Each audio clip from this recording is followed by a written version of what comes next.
Hola, ¿cómo están? Espero que bien. En este video vamos a seguir transitando el tema diagonalización. En esta situación, nosotros vamos ahora a responder a esa pregunta que venimos trayendo desde el comienzo del capítulo, que era, dada una transformación lineal, encontrar esa base del dominio en el que la transformación estuviera asociada a una matriz diagonal. Entonces ya un poquito, ya lo vimos en el capítulo anterior o en el video anterior, vimos cómo llegar a la matriz diagonal, pero todavía no respondimos el tema de la base beta. Entonces ahora lo vamos a retomar al ejemplo y vamos a poder dar la respuesta finalmente. Entonces, vamos a volver a retomar, recordemos la transformación que teníamos nosotros de R2 en R2, que estaba definida como f de x y igual a 2i x menos y. Para esa transformación nosotros habíamos encontrado o habíamos considerado esta matriz asociada en las bases canónicas de dominio y codominio. O sea que esta A habíamos dicho que era f del 1, 0, y me volví a equivocar igual que en el video anterior, y f de 0, 1, las matrices de coordenadas de esos dos vectores. Por lo que sabemos del tema de matriz asociada del capítulo 6. Muy bien. Para esa matriz, nosotros en el video anterior mostramos que si nosotros buscábamos el polinomio característico, la ecuación característica, hallábamos dos valores propios y hallábamos dos diagonales, o sea, a partir de los valores propios, primero encontrábamos los subespacios propios correspondientes y una base de cada subespacio propio, con lo que nosotros sacamos con esas bases dos matrices C que diagonalizaban a la matriz A y a su vez para cada una de estas C encontrábamos una D. Entonces, si nosotros consideramos la primer C que diagonaliza, que estaba formada por x1 y x2, esta C diagonaliza a la matriz A y tenía asociada a su vez a esta C una D que era una matriz diagonal con los valores propios que se habían obtenido. Entonces, nosotros todo esto lo habíamos encontrado a partir de una base alfa que estaba formada por la unión de alfa 1, alfa 2, que eran las bases de los subespacios propios correspondientes al valor propio 1 y al valor propio menos 2. Entonces, ¿qué pasa aquí? Vamos a hacer unas aclaraciones basadas en una observación que me hicieron hoy día mis colaboradores, que ¿en qué se basaba esta observación? En que para esta alfa, con estos dos vectores propios, nosotros íbamos a encontrar dos matrices que diagonalizan, ¿sí? Pero ¿qué pasa si yo, en lugar de haber tomado este vector y este vector de bases, yo tomo otros vectores? O sea que yo, la base del S1, tomo otro vector y la base del C2 tomo otro vector. Entonces ahí tendría dos nuevos vectores en esta base. Y esos dos nuevos vectores, que van a ser un múltiplo de este y un múltiplo de este, también formarían otra nueva C, pero que estaría asociada a esta misma D. Entonces, en realidad, las D que nosotros vamos a poder encontrar sí son solo dos, mientras que las C son infinitas, porque yo tengo infinitas C asociadas con una D y otras infinitas C asociadas con la otra D, ¿sí? Entonces, matrices C, yo puedo obtener cualquier cantidad. Eso es lo que nosotros tenemos que tener claro. No nos tenemos que atar a que solo hay una o solo hay dos. Para estas dos bases hay dos, pero si yo a su vez cambio esta base y cambio esta base, van a ir surgiendo nuevas matrices C. Eso tenemos que tenerlo siempre claro. Para esta base alfa formada por esta alfa 1 y por esta alfa 2, nosotros vamos a mirar ahora los vectores propios, porque nosotros habíamos dicho que este vector era el x1 y este vector era el x2, que son matrices columnas. Pero nosotros, volviendo al capítulo 4, nosotros sabemos que una matriz columna siempre puede ser vista como una matriz de coordenadas de un vector. Si tengo dos elementos, va a ser la matriz de coordenadas de un vector de R2. Y si yo tomo estos números tal cual están, yo voy a decir que esta es la matriz de coordenadas en la base canónica de un B1, mientras que la otra matriz o el otro vector, el x2, el otro vector propio, va a ser la matriz de coordenadas de un B2. Y si son las bases, y si son las matrices de coordenadas en la base canónica del B1 y el B2, quiere decir que nosotros podemos tener al B1 y al B2, acá es base ordenada, al B1 y al B2 directamente mirándolo de aquí como el vector de R2, 2, 1 y de aquí como el vector de R2, 1, menos 1. Entonces, acá está la famosa base que nosotros dimos así como por arte de magia en el comienzo del capítulo, sobre la cual la transformación F tiene la matriz D como asociada a esta base. ¿Y qué es lo que se cumple? Se cumple que para este B1, el F de B1 es el T1 por el B1, que es el 1 por el B1. Y para este B2 se cumple que el F del B2 es T2 ahora por el B2, porque está todo en sincronía, que es menos 2 por el B2. Eso para esta C. Pero ¿qué pasa para la otra C que yo tengo? Cuando yo intercambio los lugares entre estos dos vectores, yo tengo esta nueva C.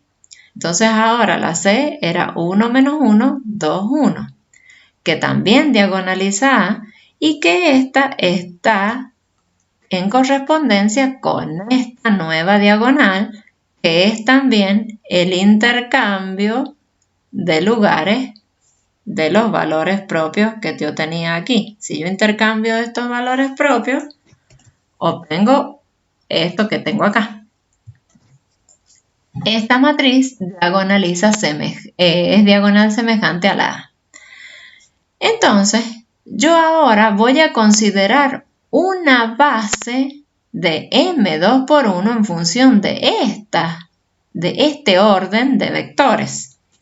Entonces, en función de ese orden de vectores, yo le voy a poner una alfa prima, porque como es una base ordenada, esta es distinta de la anterior. O sea, alfa prima es distinta de alfa porque son bases ordenadas. ¿Sí? Son bases ordenadas. Entonces, ¿qué va a pasar? La base ahora es x2, x1. O sea que me queda con b2, b1. Pero sigo teniendo la misma lógica de que estas dos son matrices de coordenadas de esos vectores. Entonces, ¿qué va a pasar? Yo ahora voy a tener una nueva base de R2 cuyos vectores son ahora o están ahora en este orden, son los mismos que yo tenía antes que estaban en este orden. Con respecto a esta base, la transformación F tiene a la D como matriz asociada, pero a esta D a la D sub 2. Y ahora, fíjense, lo que va a pasar ahora es que ahora el F del B1, a ver, espérense un poquito. Bueno, o sea, lo que pasa es que aquí ahora este sería el B sub 1 y este sería el B sub 2, le pongamos así. Para que no le cambiemos. Aquí ha habido un problema de subíndices. Entonces, ahora, este va a ser la matriz de coordenadas del B sub 1 y esta es la matriz de coordenadas del B sub 2. Entonces, este ahora es B sub 1, este es B sub 1 y este ahora es B sub 2. ¿Y qué pasa? Ahora, este B sub 1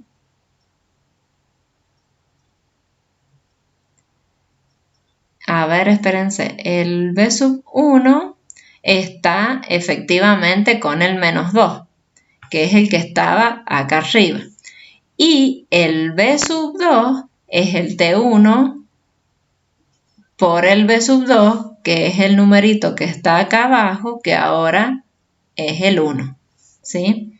Entonces, fíjense, ahora tienen que fijarse porque como se cambia los nombres acá de los vectores, va a pasar ahora que están afectados por los valores propios en el orden en que están acá. Entonces, acá está el T sub 2, este está afectando a este y este está afectando a ese, ¿sí? Entonces, ahí hay que tener un poquito más de cuidado nada más.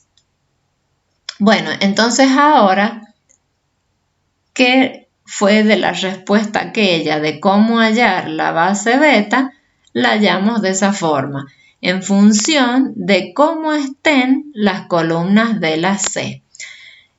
Esto para ustedes va a ser de mucha importancia cuando estén en geometría analítica, porque a partir de esta C, o esta que le van a llamar de otro nombre, obviamente, pero a partir de esa base ustedes van a tener una nueva base que va a originar un cambio de coordenadas y una rotación en su plano o en su espacio, según sea donde ustedes estén trabajando. O sea, en este caso no es una rotación.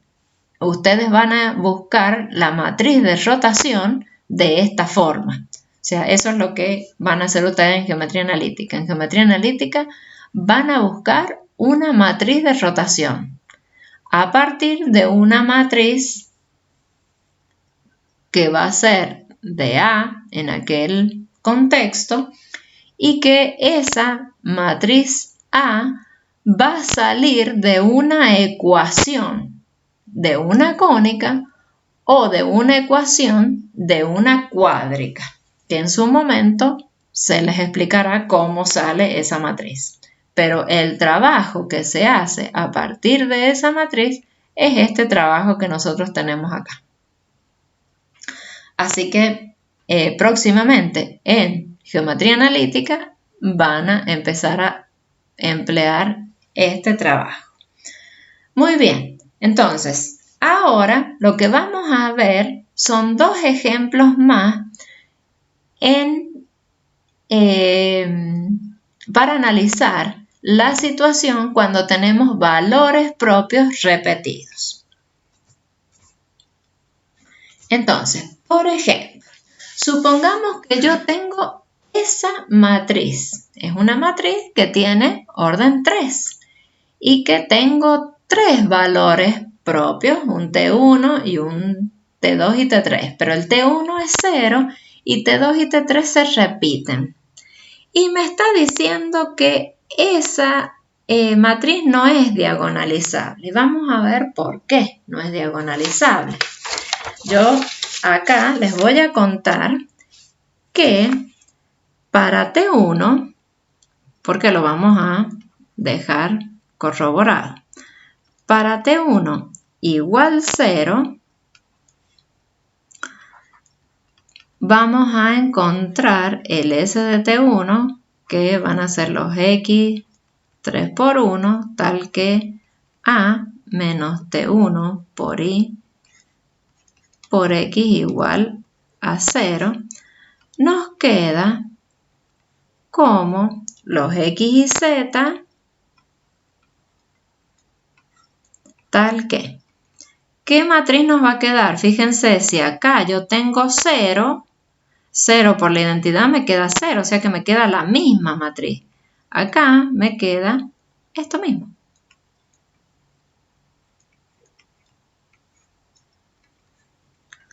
Por X y Z igual a 0, 0, 0. Entonces, cuando yo tengo un valor propio 0, A menos T por I es solo A. Ese conjunto es el conjunto, una vez que yo escalono, me queda así. El X es menos Z, el Y es 0 y Z es la variable libre. Entonces acá me va a quedar menos 1, 0, 1. Tal que Z pertenece a los reales. Entonces esto es el S de T1. ¿Y qué implica? Que si yo saco esto es una llave, ¿no? Esto es base de ST1. Hasta ahí para el T1. Ahora vamos a ver qué pasa acá en esta situación cuando yo tengo dos valores propios repetidos. Cuando yo tengo dos valores propios repetidos, acuérdense que nosotros trabajamos con los valores propios distintos para sacar los subespacios propios. Entonces yo voy a tener un subespacio para 0 y un subespacio para 1, uno solito. Entonces, o va a ser el ST1 o va a ser el ST3 o va a ser el ST2, pero es uno de los dos. No puedo hacer más que eso. Entonces, para T2 igual a T3 igual a 1, nosotros vamos a tener el ST2, le pongamos, que va a ser igual al ST3, en este caso, pero que no tenemos que considerarlos como dos conjuntos distintos, es o uno o el otro. Entonces, cuando yo plantee, esto me va a quedar los X3 por 1 tal que A menos T2 por I por X igual a la matriz nula. ¿Y esto qué me va a quedar? Esto me va a quedar los X y Z tal que. Y acá, ahora como es un número distinto de 0, sí, ya va a cambiar esta matriz. Entonces me va a quedar 1 menos 1 me va a quedar 0, 0, 1. 1. 1 menos 1 me va a quedar 0 y el otro queda como está. Y al último que me va a quedar 0 menos 1, así que me queda menos 1. Por x y z igual a 0, 0, 0. Acá fíjense, esta fila con esta fila son múltiplos, así que una de esas dos se va a ir. Y acá, ¿qué va a pasar? Cuando ustedes despejen, una variable ya va a ser 0 y me va a quedar una variable libre de la otra ecuación. Entonces, yo ahí voy a tener solo una variable libre. ¿Y esto cómo me va a quedar? Me va a quedar que z es igual a 0. De esta me va a quedar z igual a 0. De acá, cuando trabaje con esta ecuación, me va a quedar x igual a menos z. Pero si z es 0, el x también es 0. O sea que me queda 0 y 0, porque de la única que no se va a decir nada es de la y. Entonces me va a quedar así. Tal que y pertenece a R. Entonces este es el ST2. Y para este nosotros vamos a sacar una alfa 2 que va a ser, 0, 1, 0. A ver, lo vamos a borrar.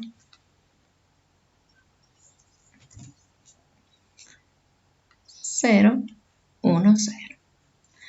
Entonces, ¿qué pasa si yo ahora, vamos a hacer así,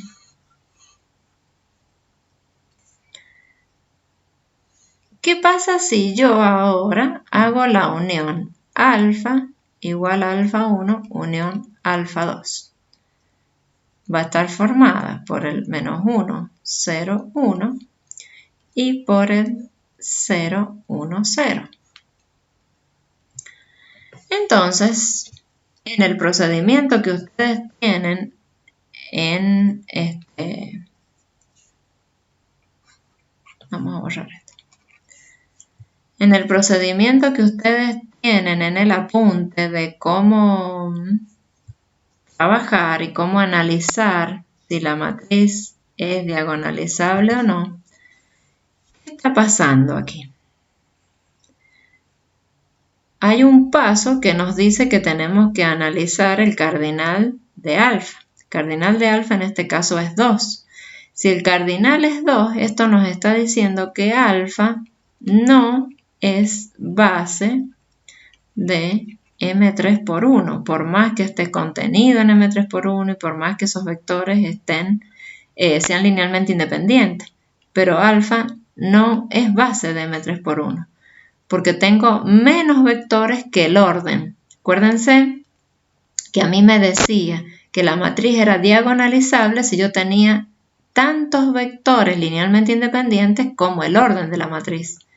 Como acá el orden es 3 y tengo solo 2 vectores linealmente independientes, la A no es diagonalizable.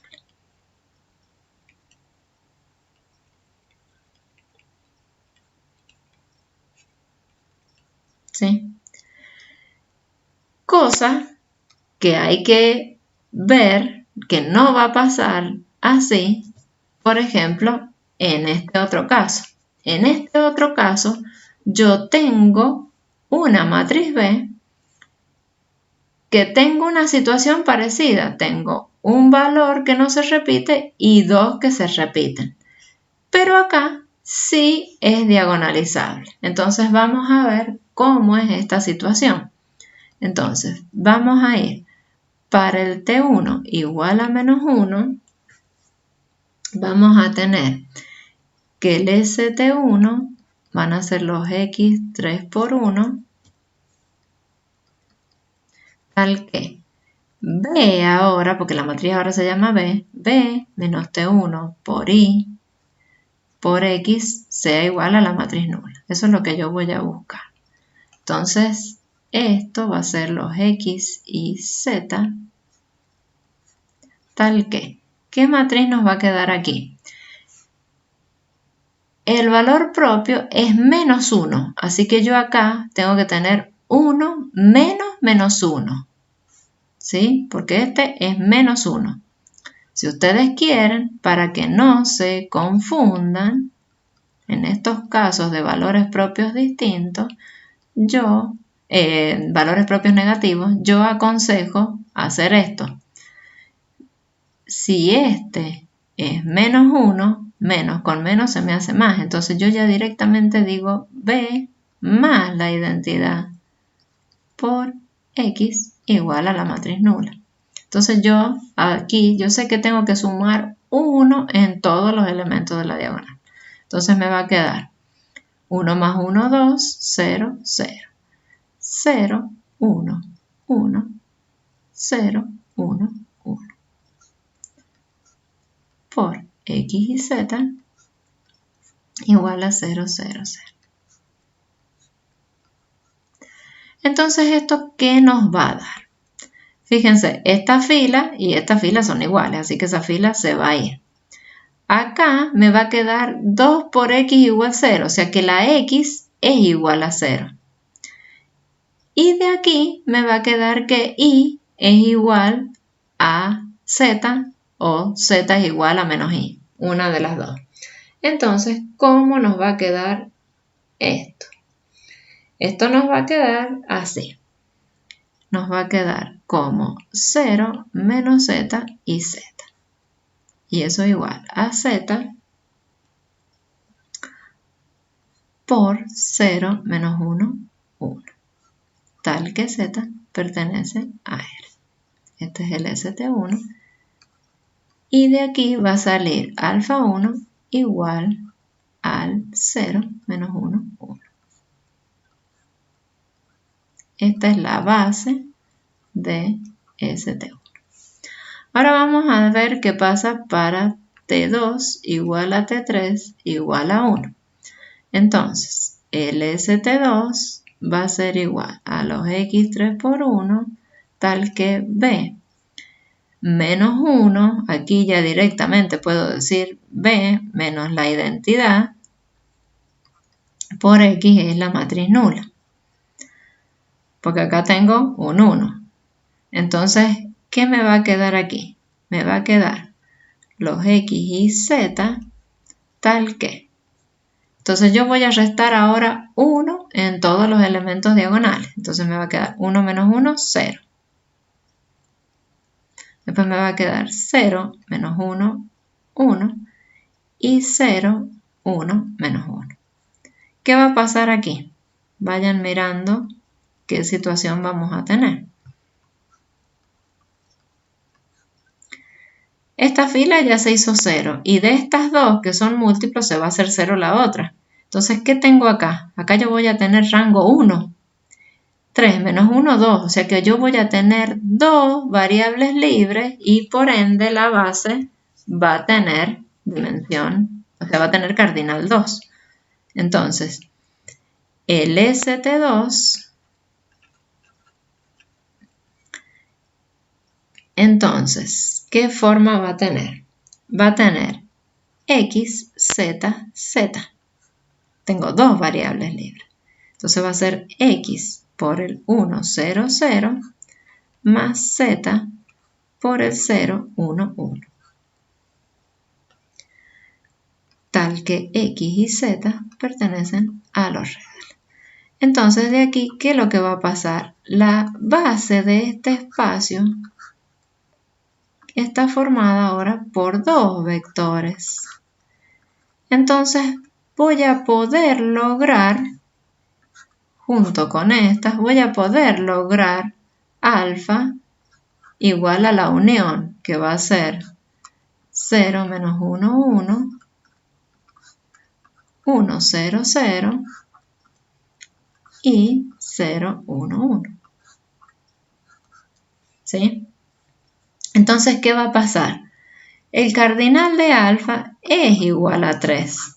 Y yo sé que este vector, como pertenece a un valor propio y estos dos pertenecen a otro valor propio distinto, entre este y estos dos hay independencia, porque pertenecen a valores propios distintos. Solo me lo decía una proposición. Pero ¿qué más?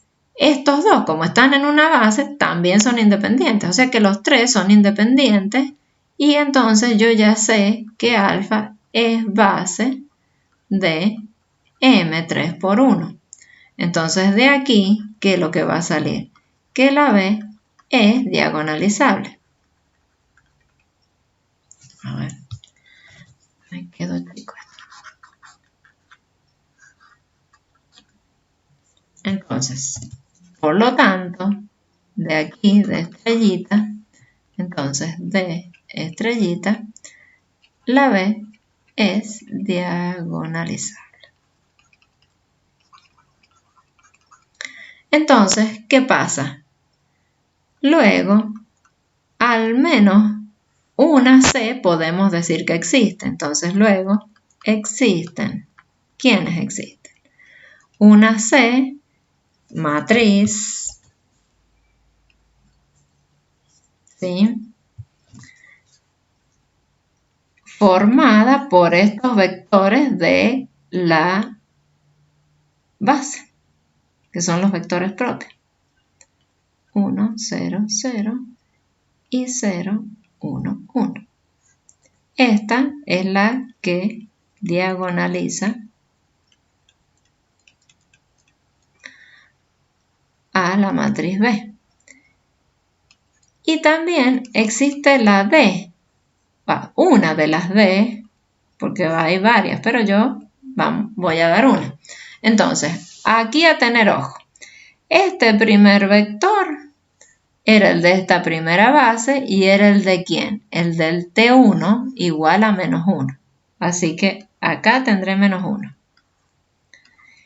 Y los otros dos restantes correspondían al otro valor propio que se repetía. Entonces ven que como se repite, queda repetido también en la diagonal, porque los vectores propios me están diciendo lo de la repetición.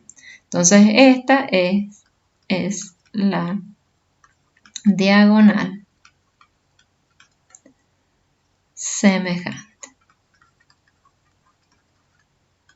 Entonces, ¿qué es lo que pasa aquí? Si ustedes encuentran los valores propios con la calculadora les va a decir menos 1 y 1. Y yo no sé cuál de esos dos si se repite o no. Entonces, ¿qué va a pasar? Cuando la matriz sea diagonalizable, el subespacio del que salen dos vectores va a ser el valor que se repita.